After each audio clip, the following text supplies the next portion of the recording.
नमस्कार, स्वागत है आपका। आज बात करते हैं फिर जेपीएससी की, झारखंड लोक सेवा आयोग की। जैसा मैंने पहले भी कहा है, यह धरती का सबसे चमत्कारिक संस्था है, क्योंकि यह बिना फॉर्म भरे, बिना परीक्षा दिए लोगों को अफसर बना सकता है। इस झारखंड लोक सेवा आयोग ने 14वें जेपीएससी में फिर नया कारनामा किया है, जिसके बारे में चर्चा करेंगे।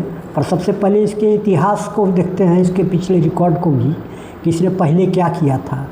आप लोग को मालूम होगा कि 2012 में झारखंड उच्च न्यायालय ने जेपीएससी द्वारा ली गई सभी 16 परीक्षाओं के जांच के आदेश दिए थे।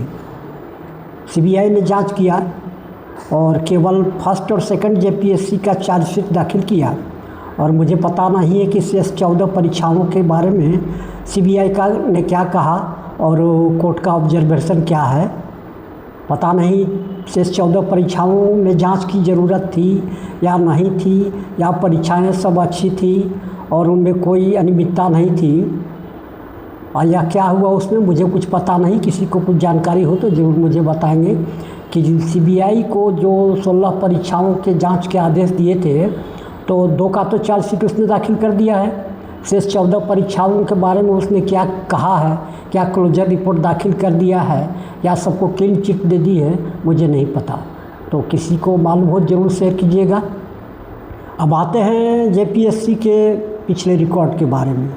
तो आप देखिएगा कि छत्तीसगढ़ जो झारखंड के साथ ही स्थापित हुआ था, वहाँ पर 23 सिविल सर्विस की परीक्षाएं हो चुकी हैं और झारखंड अभी 14 में ही घिसट रहा है। तो यह होता कैसे है? तो झारखंड के नेताओं ने यहाँ के अभ्यर्थियों को किस प्रकार से भविष्य बर्बाद किया है अभ्यर्थियों का, उसको आप समझिए। अभी जो झारखंड के मुख्यमंत्री हेमंत सोरेन हैं, वे जब विपक्ष के नेता थे तो रघुवर दास की सरकार पर अनेक प्रकार से आरोप लगाते थे जेपीएससी और सरकार के साठगांठ को लेकर। उस समय विपक्ष के हेमंत सोरेन जो भी मुख्यमंत्री हैं, वे कहा करते थे कि जेपीएससी भ्रष्ट है, सरकार उसके कामों में दखल देती है, इसमें पारदर्शिता नहीं है, अनियमितता बहुत है और इससे युवाओं का भविष्य बर्बाद हो रहा है। और अभी जो बाबूलाल मरांडी पूर्व मुख्यमंत्री हैं, वे उसमें सत्ता में थे, सत्ता पक्ष में थे और वे सफाई देते थे कि नहीं, सरकार का कोई दखल नहीं है, जेपीएससी स्वतंत्र संस्था है और किसी प्रकार की अनियमितता और भ्रष्टाचार नहीं है। और मज़े की बात देखिए कि छठे जेपीएससी के बारे में हेमंत सोरेन ने आरोप लगाया था कि यह परीक्षा गलत ढंग से है, इसको रद्द करने की ज़रूरत है, इसमें पारदर्शिता नहीं हुई है और इसमें अनियमितता बहुत है, इसलिए इस परीक्षा को रद्द किया जाना चाहिए। विधानसभा में उन्होंने लगातार कई आरोप लगाए और सरकार से जवाब मांगा, इस्तीफ़ा भी मांगा। और सबसे बड़ी बात है कि जब वो मुख्यमंत्री बन गए तो उस परीक्षा से तैयार रिजल्ट को बिना जांच किए और बिना किसी प्रकार का स्पष्टीकरण दिए उन्होंने उसकी नियुक्तियों को हरी झंडी दे दी।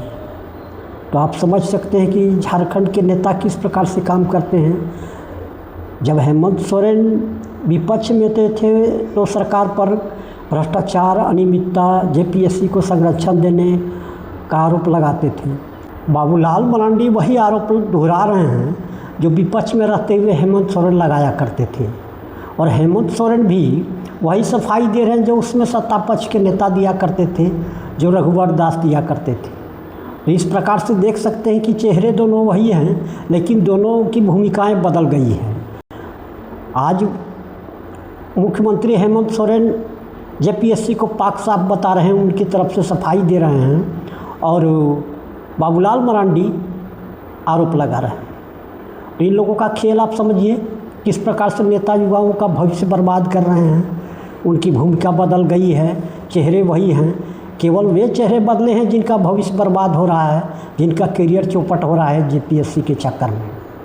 तो झारखंड के नेताओं का ऐसा ही चरित्र है और ये लोग युवाओं की कोई परवाह नहीं करते हैं, केवल अपने राजनीतिक उद्देश्य से जेपीएससी का इस्तेमाल करते हैं, चाहे अपने लोगों की नियुक्तियां करने का हो या किस प्रकार से भ्रष्टाचार को संरक्षण देने की बात है, तो सभी नेता आपस में मिले हुए रहते हैं। आप देख सकते हैं कि विधानसभा नियुक्ति के मामले पर कोई सवाल जवाब नहीं किया जाता है, ना कोई नेता स्पष्टीकरण देता है, न सवाल पूछता है, ना कार्रवाई होती है। तो चलिए इसको छोड़ते हैं, अब बात करते हैं अभी वर्तमान में जेपीएससी ने जो किया है वह क्या है। जेपीएससी ने जो 14वीं पीटी परीक्षा का रिजल्ट जारी किया है उसमें अनेक प्रकार की अनियमितता की बातें सामने आ रही है। इसके रिजल्ट में कट ऑफ नहीं दिया है और कहा जाता है कि 2 सदस्यों ने आपत्ति की थी या 3 सदस्यों ने आपत्ति की थी। तो वैसे सदस्य जो रिजल्ट से असंतुष्ट थे और कार्य जेपीएससी के काम से ठीक नहीं लग रहा था, उनको इस्तीफा दे के बाहर निकलना चाहिए। क्या वे अभ्यर्थियों की लड़ाई लड़ रहे हैं या अपनी हिस्सेदारी की लड़ाई लड़ रहे हैं, यह भी स्पष्ट होना चाहिए कि क्या बात है। और दूसरी बात जो सबसे बड़ी कही जा रही है, दूसरी बात कि इसमें बाहरी लोग बहुत हैं, जो झारखंड प्रदेश से बाहर के हैं, हरियाणा, उत्तर प्रदेश, राजस्थान, वहाँ के कैंडिडेट बहुत हैं जो सेलेक्ट हुए हैं। इस प्रकार के आरोप खाद्य सुरक्षा पदाधिकारी के बारे में भी लगाया जा रहा था कि उनकी नियुक्ति भी हुई है, जो बाहर के हैं उनकी नियुक्ति ज़्यादा हुई है। तो यह कैसे पता चल सकता है? अगर कोई आरटीआई करे कि उन लोगों का डिटेल मांगे, नाम पता, तभी पता चल सकता है। और वैसे इनको नहीं कहा जा सकता ये आरोप सत्य हैं, तो इसको विस्तार से देखना होगा। और दूसरा आरोप जो अभी 14वें जेपीएससी पीटी पर लगाया जा रहा है कि कट ऑफ नहीं दिया और इसका रिजल्ट पारदर्शी नहीं है, किस प्रकार से तैयार किया कोई पता नहीं है। तो सबसे बड़ी बात को समझिए कि जेपीएससी जो रिजल्ट तैयार करता है वह खुद नहीं करता है, यह एक एजेंसी को ठेका दे देता है। एजेंसी किस प्रकार से परीक्षा लेता है, किस प्रकार से OMR का मूल्यांकन करता है, कैसे परीक्षा का रिजल्ट तैयार करता है, सारे कुछ उसकी मर्ज़ी से ही होता है। जेपीएससी उसके कामों में दखल नहीं देती है और जैसा मर्जी वह करता है, चाहे वह किसी को बता दे, लीक कर दे, अपनी सुविधानुसार किसी को बताए कहाँ से क्वेश्चन सेट किया, कैसे सेट किया, उसका आंसर क्या है, गलत है, सही है। तो इसका सारा दायित्व उस एजेंसी पर होता है जो ठेका लेता है। आप नहीं पता कर सकते हैं कि किस एजेंसी को दिया गया और कितने रकम में उसको ठेका दिया गया। तो सरकार कह देती है कि जेपीएससी नियुक्ति करता है, हमको कोई दखल नहीं देना है और जेपीएससी स्वतंत्र है। और जेपीएससी का काम क्या है, वह क्या कहता है कि मैंने ठेका दे दिया था एजेंसी को, उसने रिजल्ट जारी किया है, उसने रिजल्ट तैयार किया है, मुझे नहीं पता। और एजेंसी का कहना है कि मैंने जैसा जेपीएससी ने किया वैसा किया है, उसी तरह से रिजल्ट दिया है। इस तीनों के चक्कर में अभ्यर्थी जो है अभिमन्यु की तरफ फंस जाते हैं। उसके सामने कोई विकल्प नहीं होता है कि न्याय के लिए कहाँ जाए और कैसे करे। और हर परीक्षा में आप इसी प्रकार से धांधली और अनियमितता देख सकते हैं। पता नहीं झारखंड के नेताओं को शुरू से ही क्या आदत है कि इसी प्रकार से भ्रष्टाचार को संरक्षण दिया जाता है, चाहे विकास का मामला हो या नियुक्ति का मामला हो। सभी में विधायकों, मंत्रियों और पक्ष विपक्ष के सभी नेता आपस में एक दूसरे के साठ गांठ में रहते हैं और इसी प्रकार से काम करते हैं।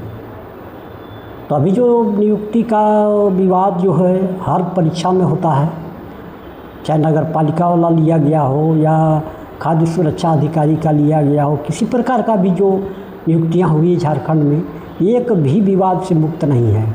या केबीसी का 5 करोड़ का सवाल हो सकता है कि जेपीएससी द्वारा कौन सी परीक्षा ली गई है जिसमें कदाचार या अनियमितता के आरोप नहीं लगे।